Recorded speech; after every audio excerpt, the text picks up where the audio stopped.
Ulat Panahon. Mga kaakibat, patuloy na umiiral ang easterly sa Visayas, gitnang Luzon at katimugang bahagi ng Mindanao habang minamanmanan naman sa labas ng bansa ang tropical depression. Huling namataan ang mata ng bagyo sa layong 2,085 kilometers silangan ng silangang Visayas na may hangin na aabot sa 55 kilometers kada oras at bugso na nasa 70 kilometers kada oras at patungong kanluran sa bilis na 15 kilometers kada oras. Wala pa rin itong direktang epekto sa ating bansa.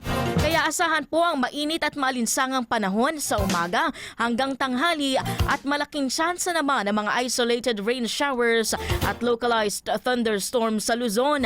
Habang pulupulong mga pag-ulan, pagkulog at pagkidlat naman ang mararanasan sa Visayas. Habang mainit at maalinsangang panahon sa Mindanao na may malaking tsansa ng localized thunderstorms sa hapon at sa gabi.